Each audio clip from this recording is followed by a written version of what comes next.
Today we are talking about something very important at matagal ko na talagang gustong ilabas ito sa isa sa mga episodes ko and I think napapanahon din kasi bagong taon, may mga bago tayong mga goals na sineset para sa mga sarili natin. Bukod dun, siyempre meron tayong mga renewed strength para abutin natin yung mga pangarap natin.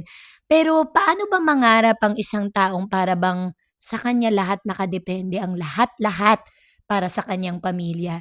Today we are talking about breadwinners. So stick around. This is the Tuesday Vargas podcast.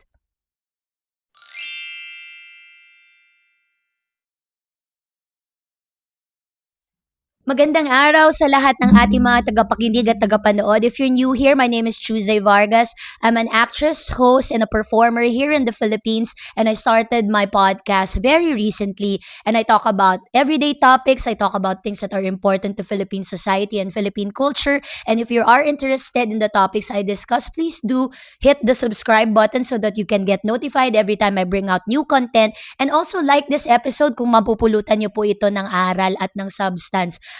Ginawa ko po ang aking podcast hindi lamang po para sa aking mga fans at sa lahat ng nag-request na Miss Tuesday, mag-podcast ka naman po. More importantly, ginawa ko po ito para sa aking sarili. It's a way to get closer to all of you, my supporters for the past few decades that I have been doing this as my life's work. And also, it's also a way for me to heal because as you know, the topics that I discuss here are close to my heart and are well-meaning for all those who absorb them. Sana po magstay kayo hanggang dulo para po makita po ninyo kung magbe-benefit ba kayo dito sa ating mga pag-uusapan. At sana naman ay oo kasi napaka-interesante ng ating topic today. Today we are talking about the role of the breadwinner in Filipino families. Ano nga ba yung pagiging breadwinner? Kasi baka hindi ito masyadong pamilyar sa mga ating guest or manonood na hindi po taga-Pilipinas. Kung napanood niyo po ang pelikula ni Meme nung nakaraang pong taon, yung nakalipas na film festival, yung The Breadwinner, ito po ay nagpapakita ng struggles ng nag-iisang tao lamang na bumubuhat sa buong pamilya. At ang masakit pa doon base sa kuwentong ito ay pag-uwi niya ng Pilipinas kasi OFW siya doon, ay lahat ng pangarap na kanyang itinanim sa kanyang utak na akala niyang nangyayari sa Pilipinas, ang mga sinabi sa kanya, mga pinangako ay hindi natupad at hindi pala totoo. At sadly ang dulo ng pelikulang ito ay sa kakatrabaho niya at kaka-sacrifice ng kanyang sarili, ang kanyang kalusugan, ang kanyang well-being, ay nagkasakit siya at pumanaw. Pero sana naman ay hindi maging gano'n ang ending ng ating mga breadwinners sa mga pamilya 'no, kasi pag-uusapan din natin dito sa episode na 'to ang mga positibong epekto naman ng pagiging breadwinner ng ating pamilya. So, diyan muna tayo mag-focus. So, una po muna, nagbibigay-pugay po ako sa lahat ng breadwinner na nanonood ngayon. Kung ikaw ay isa diyan, mabuhay ka. Sana lagi kang gagabayan ng Diyos at lagi kang bibigyan ng kalusugan na mabuti at malakas na pangangatawan para sa gayon ay kung ito ay nasa puso mo na magsilbi at maglingkod sa iyong pamilya ay tuloy-tuloy mo itong magawa. Alright? I'm trying to speak in both English and Filipino so that all of my followers can appreciate each episode. Napapanood ko po ang inyong mga komento. Minsan may video messages pa, minsan nagpi-PM pa sa sarili kong personal page. Sobra po akong natutuwa kasi po invested din po kayo sa aking podcast at malaking tulong po yan kasi hindi ko po mai-improve ang aking content kung wala po kayo. At bago po pala tayo magpatuloy, okay naman? Okay naman? Guys, simple lang yung setup natin today pero nag-ipon po ako para makagawa po ako ng mini setup na mas maayos kasi if you notice, my last few episodes, the last three, ay medyo DIY lang po talaga at kung ano lang po ang makuha kong mga gamit sa paligid, sinimulan ko na po. Sinabi ko po kasi sa sarili ko na wala po talagang word na ready or ma-feel ko yung moment to become ready because ready and being okay with everything is not a feeling, it's a decision. So, Apologies for the first three kung masyadong magulo, pangit ang audio, pangit ang backdrop. But now I'm trying. So, sana po ay ma-appreciate po ninyo ang bagong look ng Chuskuday, the Tuesday Vargas podcast. Alright? So, let's begin with our topic for today. At ang una nating pag-uusapan is, bakit nga ba nangyayari ang pagiging breadwinner sa Filipino society? The Philippines is a developing country and hindi natin maikakaila na marami talaga sa atin ang nabubuhay sa laylayan.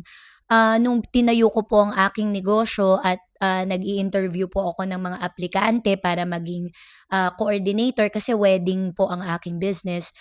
I asked them this same question. All my applicants answered almost the same. Why do you need this job? And majority of them answered so that I can help my family. If you think about it, that is such a noble reason to look for a source of income.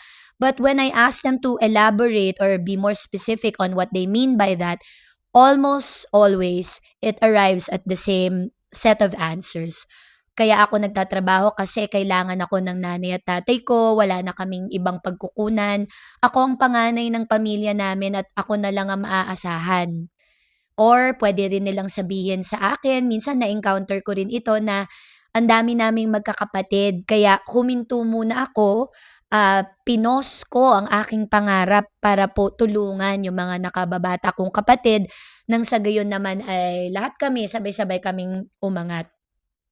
Kapag naririnig ko po yung mga ganitong salita, natutuwa po ako kasi nanggagaling po ito sa bibig ng isang taong nag-iisip ng hindi lang para sa kanyang sarili. So that is why Filipino families often have one breadwinner inside of their family structures. Sometimes this creates a vacuum inside the family. What I was trying to say is hindi lahat ng pamilya ay ganoon. Kadalasan natatapos ang aming interview 'pag ganito na ang linyahan ng tanungan, in tears because the applicants often recall the many struggles that they have to face just so they can provide for their families. But before we go into the emotional side of things, let's honor the good first because there's always something good in this kind of role. In Filipino families, it's very common for an older sibling to take care of her younger sibling's needs or become the third parent inside the family when they are able to earn a living. Eto yung mga katagang lagi nating naririnig, "Tulungan muna natin si nanay." Naku, nag-aaral pa si bunso. Baka meron tayong maiaabot, iabot na lang natin. Mga ganyang bagay. Ito ay commonplace na lamang na mga sinasabi sa loob ng pamilyang Pilipino. Kaya laliman pa natin ang pag-unawa, bakit maganda ang pagiging isang breadwinner ng pamilya? Unang-una po ay ito po ay nagpapakita ng strong family bonds ng mga Pilipino. Tayo po kumpara po sa ibang mga kultura, although marami din naman tayong similarities with other cultures around the world, but here in the Philippines, somehow sobrang dikit-dikit ang pagtatagni-tagni ng buhay ng bawat isa sa loob ng pamilya. Kumbaga hanggang sa lolo't lola mo, tito't tita mo, nakatira kayo usually sa iisang compound or kung hindi man papalarin, isang bahay lang, minsan isang kwarto lang at 10 o hanggang mahigit pa na tao ang naghahati sa espasyo. At dahil po dito, limited lamang ang mga resources. Dito nagaganap ang pagiging matiisin ng bawat miyembro ng pamilya at nai-stretch natin ang budget sa hanggang kung saan siya aabutin. Ngayon, kung sino ang pinakamalaki ang ambag, yan ang tinatawag natin na breadwinner. At nagiging malapit tayo sa kanila dahil dito. Nagdidikit-dikit tayo dahil ito ang paraan natin para makasurvive sa talagang napakahirap na buhay po, ano. At na-mention ko na rin po ang pagiging resilient or yung pagiging matatag. Kadalasan ang mga breadwinner maagang natututo ng pagiging malakas.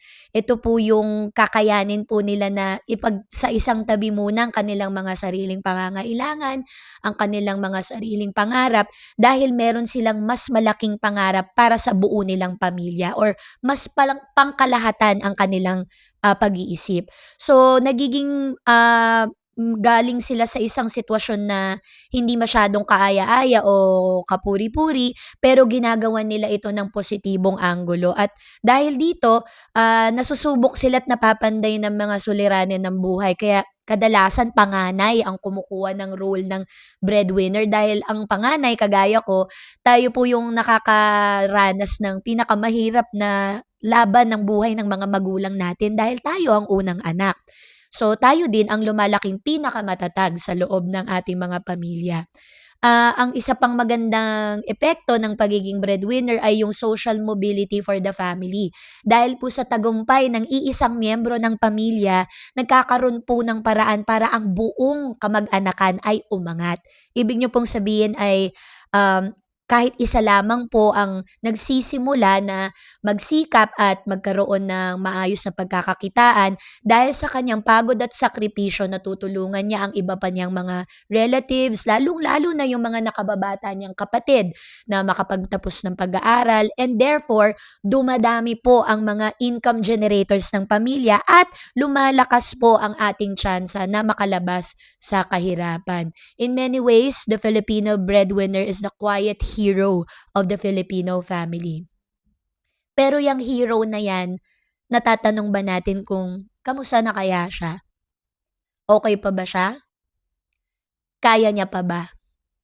Yan ang mga mahirap na tanong na minsan ay hindi na po natin nasasabi o hindi na natin nailalabas dahil patuloy ang ikot ng buhay. The bills need to get paid. Children grow with their ever-growing needs. Our parents get old and problems never cease to happen in our lives because only one person is generating all the provisions for the entire household, which is not the case supposedly. So, paano na aapektuhan nito ang isang individual kung ito ay patuloy na mangyayari? Una, ang chronic pressure and fear. Lagi ko 'tong nadidinig sa mga subscribers ko kapag pinag-uusapan namin 'to sa mga live sessions ko or kung pino-post ko itong topic sa aking social media. Actually, today, in one of my accounts, I asked them, "Are you happy being the breadwinner of your family?" Kung ikaw ba ay papipiliin, gusto mo pa ba na maging breadwinner kung magkakaroon ka ng choice? Gusto mo pa ba na maging breadwinner ng iyong pamilya? At pangatlo, ano ka kaya kung hindi ikaw ang tagapagbigay ng lahat na lamang sa pamilya mo? And sabi ko nga sa inyo, nagulat ako sa sagot ng aking mga followers and fans. It was a, a mix of different reactions from everybody. Karamihan ay positibo at sabi nila yes, masaya sila dahil nakakapag-provide sila para sa kanilang mga pamilya. Nakakatuwa at kahanga-hanga yung ganitong attitude dahil alam kong hindi madali ang role ng pagiging breadwinner. Pero marami din po ang nag-DM at hindi po nila kayang sabihin ito sa aking wall mismo at karamihan ng nag-DM ay malulungkot ang mga kwento at dito ko masasabi na yung chronic fear and stress ang isa sa mga dahilan kung bakit hindi maganda ang kalagayan ng mga tagapangasiwa at taga-produce ng pondo ng pamilya or ang tinatawag nating mga breadwinner. Lagi nilang tinatanong, ano kayang mangyayari kapag ka hindi na ako kumikita? What happens if I lose my job? What happens if I get sick? What will happen to my family? Marami sa kanilang nagkukuwento sa akin na kapagka petsa de peligro ay hindi na nila malaman kung ano ang gagawin nila kapag nanghihingi na ang nanay at tatay nila. Hindi na nila malaman pagbayaran na ng tuition ng mga nakababatang kapatid, kung saan pa nila huhugutin ang pambayad lalo na kung hindi pa nila nasasabi sa kanilang pamilya na minsan sila ay natanggal na sa trabaho or hindi na gano'n kaganda ang kanilang pinagkukunan ng pera. So, itong bagay na ito ay nilalagay ang mga breadwinner natin sa survival mode imbis na sila ay mag-thrive. Therefore, nadidelay ang kanilang growth at nagkakaroon sila ng sarili nilang mental health struggles. Speaking of delayed growth, meron din silang delayed personal dreams. Many breadwinners postpone marriage, having children, further studies, and even rest. Life becomes more about survival rather than fulfillment.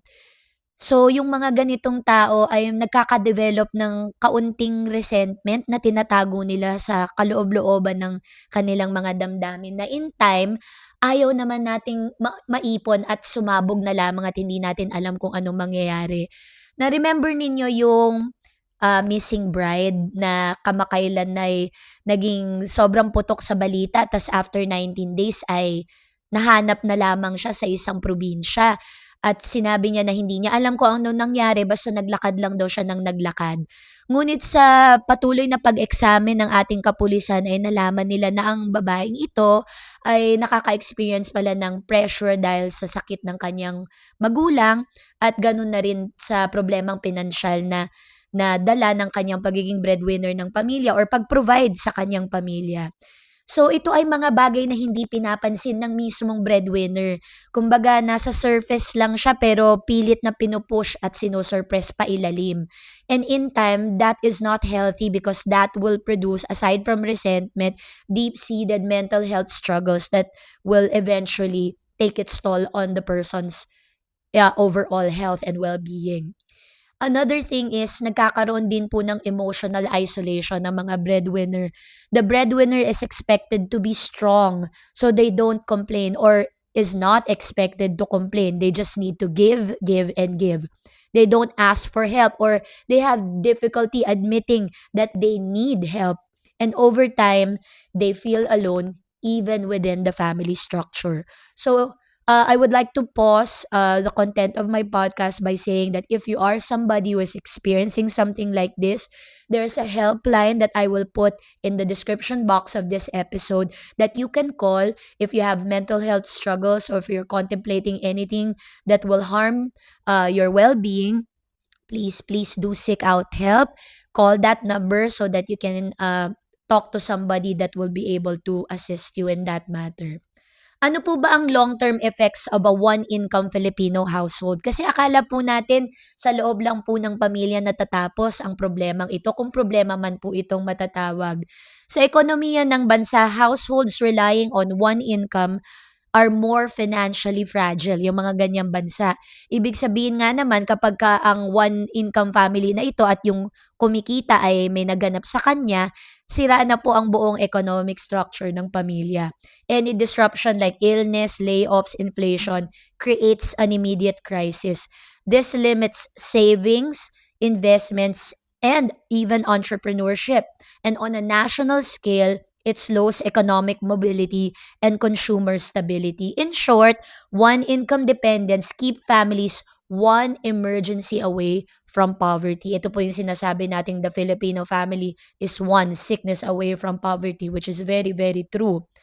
Ano naman ang nagiging epekto ng pagiging breadwinner na sobrang under pressure and chronic stress ka na lang parati?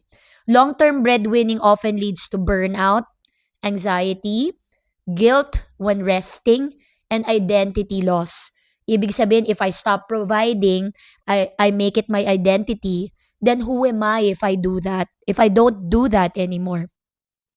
Kung hindi na ba ako nag-aabot, hindi na ba ako importante sa loob ng pamilya, nagkakaroon na po ng confusion on that aspect. Some experience resentment, as I said, not because they don't love their family, but because they feel trapped by obligation. And that resentment, when unspoken, often turns inward. It becomes self blame or worse, depression. On society in general, when breadwinning is concentrated on one person, other capable family members may become financially dependent longer than necessary.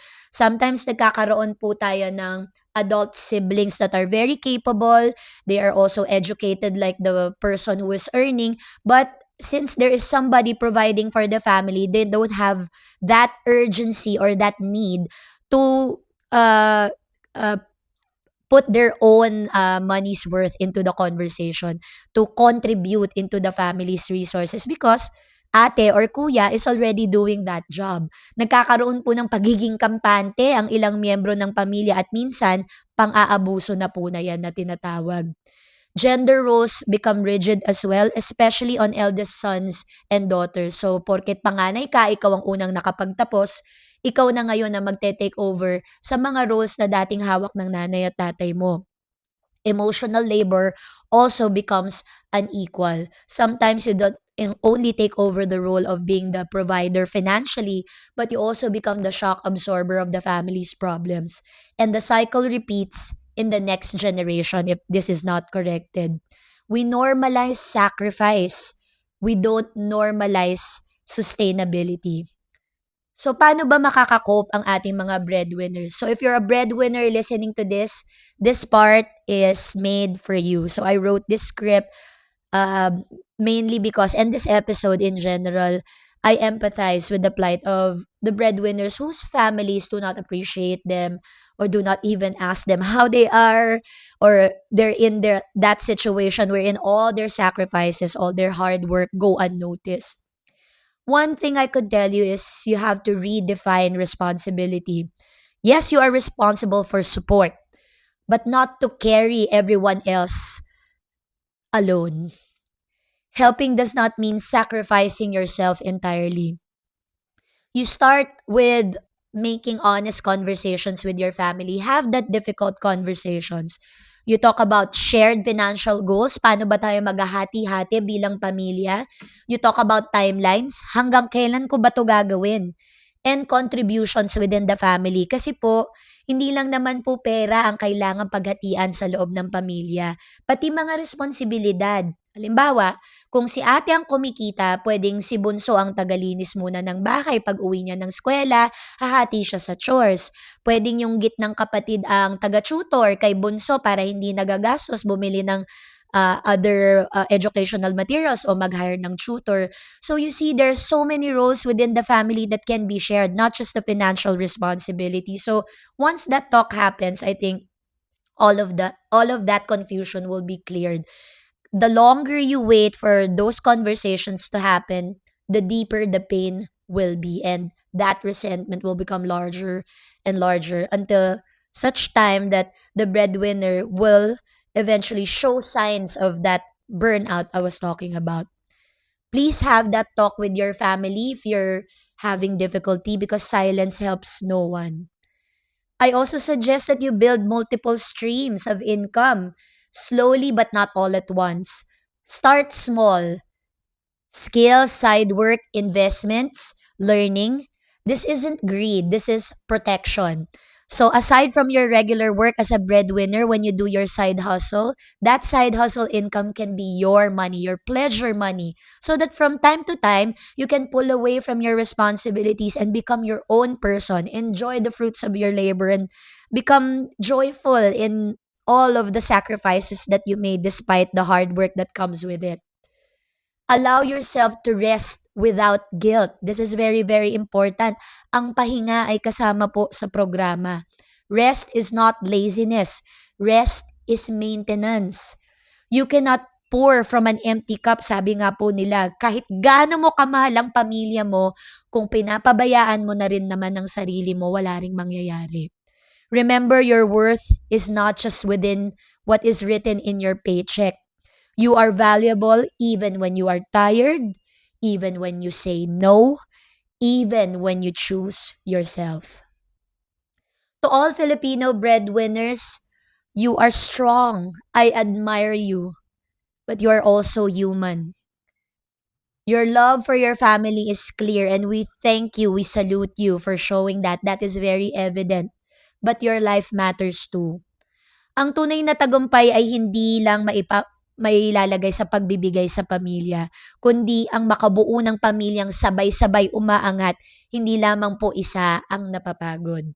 Kung ikaw ay nanonood dito at marami ka ng problema at suliranin bilang taga-isang pamahala ng lahat ng mga suliranin at ah, bigat na dala ng pamilya mo, masasabi ko sa iyong hindi ka nag-iisa.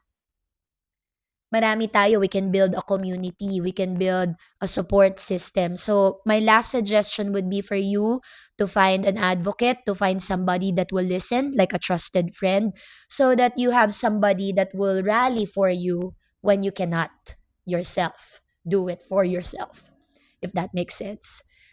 Nais ko rin pong sabihin na ito po ay hindi pagpapababa sa mga pamilya na umaasa sa kanilang mga sarili nilang breadwinner. Alam ko po mahirap po talaga ang buhay, at kung isang tao lang po talaga ang may kapasidad na kumita, yan po ang realidad ng mga pamilyang Pilipino sa ngayon. Pero sana naman po ay hindi pang habang buhay, dahil kaawa-awa naman din po talaga ang nag-iisang kumikita para sa maraming tao. Kung meron ka man pong ganitong miyembro ng iyong pamilya, meron din po akong gustong ibigay na suhestiyon para po hindi po magkaroon ng pagkakawatak-watak sa loob ng pamilya at pagkakaroon ng deep-seated resentment na pinag-usapan natin kanina doon sa puso ng breadwinner. Paminsan-minsan po ay sabihan naman po natin sila na na-appreciate po natin ang kanilang mga ginagawa para sa atin. Magpasalamat at bigyan din po sila ng pagpapahalaga. Puwede po nating bigyan ng importansya ang mga miyembrong ito ng ating pamilya sa mga maliliit na paraan. Ipagluto natin sila, bigyan natin sila ng mga paborito nilang mga bagay, kung ano man yun, kahit maliit. At bigyan po natin sila ng sarili nilang espasyo para magpahinga na tahimik at maayos nang sa gayo'y maramdaman nila na may halaga sila at may bigat din sila sa loob ng pamilya. At sana bigyan din po natin ng oras para po makabawi naman po sila sa kanilang mga sarili. 'Pag nakikita natin si ate na nagpapakuko, nagpapabuhok,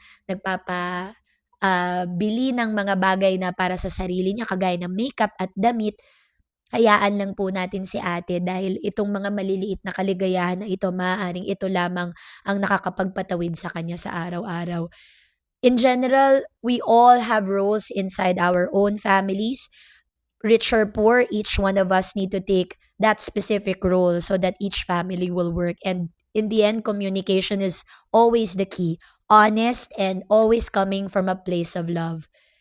So yun lamang po, dito ko na po tinatapos ang aking episode. Sana po ay meron po kayong na-pick up at meron din po kayong mga bagay na naliwanagan sa inyong mga buhay. If you have any comments or suggestion and if you feel that this topic is so close to home, please write it on the comment section para rin po matuto rin po ako sa inyo at malaman ko po ang inyong saloobin.